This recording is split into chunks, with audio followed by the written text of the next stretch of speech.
यहाँ पर एक परिजन ने लाश का हाथ नहीं छोड़ा, उसे डर था कि कहीं शव खो ना जाए। यहाँ पर एक महिला अपने मृत परिजन को सांस देकर एक जिंदा करने का असफल प्रयास करती है। यहाँ पर एक आदमी अपनी पत्नी को शाही स्नान कराने लाया था और अब उसकी लाश कंधे पर टांगे घूम रहा है। यहाँ पर एक आदमी परिवार के साथ आया था और अब बच्चा कहाँ है नहीं पता। और अब इन तमाम तस्वीरों और मृत शरीरों को देखने के बाद कौन कहता है कि बोलने के लिए शब्दों की ज़रूरत पड़ती है। भगदड़ के इन पीड़ितों की आंखों में देख लीजिए, यकीन मानो दर्द की पीड़ा आपको पृथ्वी से पाताल की ओर खींच कर ले जाएगी। यकीन मानिए इस देश में आम जनता की मृत या मौत सिर्फ एक गिनती होती है, सिर्फ एक गिनती। सरकार किसी की भी हो, यहाँ कई बार ऐसा लगता है कि आम जनता की मौत का कोई जिम्मेवार नहीं है, उनकी मौत का कोई असर नहीं है। वो मरे हुए लोग बेनाम हैं, गुमनाम हैं, जान की उनकी कोई कीमत नहीं है, क्योंकि भगदड़ में मरे लोग कौन है नहीं पता, कितने घायल हुए नहीं पता, गलती किसकी थी नहीं पता, घाट खाली क्यों करवाए गए नहीं पता, भगदड़ क्यों मची नहीं पता। बैरिकेडिंग रेलिंग लगाने के लिए पुलिस प्रशासन को मुस्तैद किया गया, लेकिन पुलिस कहाँ थी नहीं पता। रेलिंग को दबाव में रेलिंग टूट गई, लेकिन रेलिंग क्यों टूटी नहीं पता। इन मौतों का कसूरवार कौन है नहीं पता, इन मौतों का जिम्मेदार कौन है नहीं पता, इन मौतों का आखिरकार गुनहगार कौन है नहीं पता। दोस्तों यहाँ सवाल कई सारे हैं कि ये मौतें प्रशासनिक लापरवाही के कारण हुई हैं या वीआईपी कल्चर को बढ़ावा देने के कारण हुई है। सवाल कई, यहाँ पर ये जो मौतें हैं लोगों की प्रबल आस्था के कारण हुई है। दोस्तों हमारे देश में जितने भी वीआईपी हैं उससे कहीं कम अन्य देशों की, कई देशों की तो जनसंख्या है। दोस्तों हमारे यहाँ भी वीआईपी होना एक कल्चर है। एक कल्चर क्या है? एक रोग है जिसका कोई ना इलाज है और ना ही कोई दवाई है।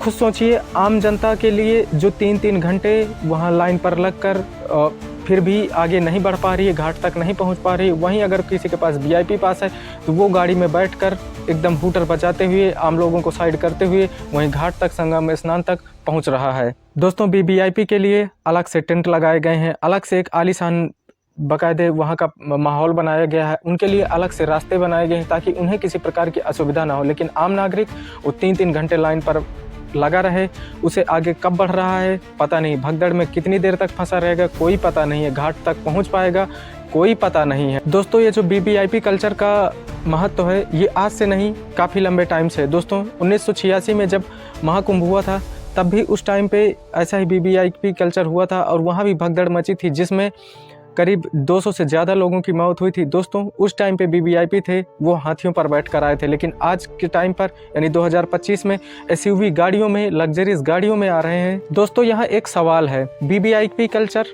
कब तक रहेगा? यानी धर्म पर वीवीआईपी कल्चर कब तक रहेगा?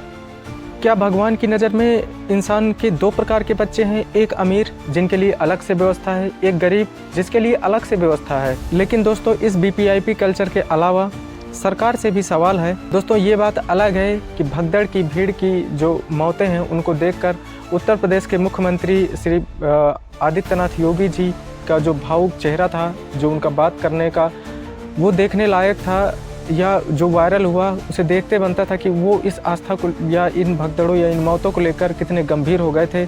हालांकि उनकी आस्था पर, हिंदू धर्म की आस्था पर, योगी आदित्यनाथ पर कोई सवाल खड़ा करना लाजमी नहीं है, क्योंकि उन्हें हर कोई जानता है, उन्हें कोई परे नहीं है कि हिंदू धर्म की आस्था के पीछे उन पर सवाल खड़ा करना गलत नहीं है। लेकिन दोस्तों दूसरी तरफ ये भी है, करीब 40 से 50 जिंदगियां भी जा चुकी हैं। दोस्तों सबको मालूम था कि मौनी अमावस्या पर भीड़ काफ़ी ज़्यादा होगी, करोड़ों पर लोग आएंगे।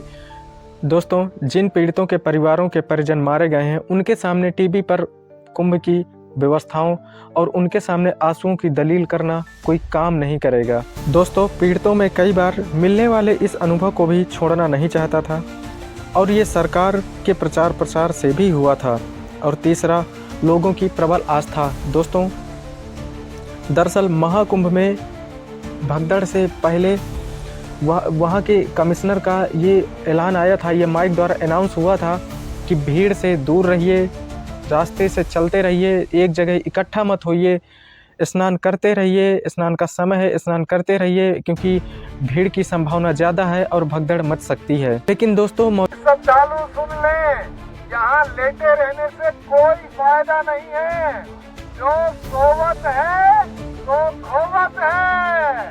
उठिए उठिए, स्नान करिए, और ये आपके सुरक्षित रहने के लिए बहुत आएंगे और भगदड़ मचने की संभावना है। मौजूदा समय में लोगों की आस्थाएं इतनी प्रबल हो चुकी हैं कि अगर उन्हें बुलाकर ये कह दिया जाए कि आप संगम पर स्नान मत करिए, ब्रह्म मुहूर्त पर स्नान मत करिए, पर्व में स्नान मत करिए, लेकिन लोग वहीं स्नान करना चाहते हैं। और यदि उन्हें उससे अत्यधिक की अगर पाप पुण्य की बातें सिखाओ तो फिर लोग घर में बैठकर ही वहाँ से यही कहते हैं कि मन चंगा तो कठौती में गंगा, और कुंभ पर नहीं आएंगे। तो दोस्तों फिर इसके बाद भी इन तीर्थ स्थलों का कोई महत्व नहीं रह जाएगा। इसीलिए दोस्तों ये भगदड़ एक प्रबल आस्था के कारण भी हो सकती है। लेकिन दोस्तों एक बात जो लोगों को और सरकार दोनों को समझना पड़ेगा कि व्यवस्थाएं कितनी भी अच्छी हों, तैयारियां कितनी भी प्रबल हों, जगह कितनी भी पर्याप्त हो, अधिकारी कितने भी मुस्तैद हों, मौका कितना भी शुभ हो और जगह कितनी भी बहुमूल्य हो, लेकिन सरकार और लोगों को ये समझना पड़ेगा कि भीड़ ऐसी ही होती है। और दोस्तों ये कोई नई बात नहीं है, इतिहास गवाह है कि सन 1882 में जब हुआ था तब भी करीब 250 से ज़्यादा मौतें हुई थी। उसके बाद जब 1954 में कुंभ हुआ था तब भी करीब 1000 से ज़्यादा जानें गई थी। जब 1986 में हुआ था तब भी करीब 200 से ज़्यादा जानें गई थी। दोस्तों हम उस देश में रहते हैं जहां धार्मिक आयोजनों के रूप में घटनाएं घटित होती हैं, भगदड़ मचती है और उन भगदड़ में सैकड़ों आम नागरिकों की जान चली जाती है। लेकिन दोस्तों ये बात लोगों को भी समझनी पड़ेगी कि अगर वो श्रद्धालु बनकर गए हैं तो पुलिस प्रशासन उन पर सख्ती नहीं कर सकता, उन पर किसी प्रकार का दबाव नहीं बना सकता, क्योंकि वो श्रद्धालु बनकर गए हैं। अगर पुलिस प्रशासन ऐसा करता है तो उनकी आस्था पर ठेस होगा, उनकी जो आस्था है उस पर प्रतिघात होगा।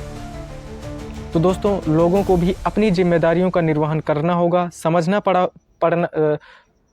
पड़ेगा, सरकार का साथ देना पड़ेगा। सरकार यदि बार बार कह रही है कि इकट्ठा मत होइए, एक जगह मत रहिए, स्नान करिए और वहाँ से निकलते रहिए, जमा मत होइए, तो ये बात लोगों को भी समझना पड़ेगा। और दोस्तों उन्हें भी समझना पड़ेगा जो अब आगे जाने वाले हैं या जो आगे शाही स्नान आने वाले हैं, उन पर लोग जाने वाले हैं, उन्हें भी ये समझना पड़ेगा कि एक जगह इकट्ठा मत होइए, आगे बढ़ते रहिए और स्नान करिए तथा निकलते रहिए। और दोस्तों सरकार को भी इस बात का ध्यान रखना चाहिए, इस बात का कि व्यवस्थाओं का विकास भीड़ को ध्यान में रख कर करना चाहिए कि जिस प्रकार से इस महाकुंभ या किसी भी धार्मिक आयोजन का जिस लेवल पर प्रचार प्रसार किया जा रहा है, उसकी महत्ता बढ़ाई जा रही है, उस हिसाब से लोगों के आने की जो संभावनाएं हैं, जितने लोगों की आने की संभावना है, लगभग उससे कुछ ज़्यादा ही लोगों की व्यवस्थाएं और तत्परता मुस्तैद रखनी चाहिए। क्योंकि दोस्तों भारत आस्था और आध्यात्म देश है जहाँ की आबादी लगभग 150 करोड़ है। दोस्तों इस महाकुंभ में जो लोग इस दुनिया में नहीं रहे उनको हमारी तरफ से भावपूर्ण श्रद्धांजलि अर्पित है। भगवान उनकी ईश्वर यानी उनकी आत्मा को शांति दे। दोस्तों मिलते हैं एक नए वीडियो में, तब तक के लिए नमस्कार और जय हिंद।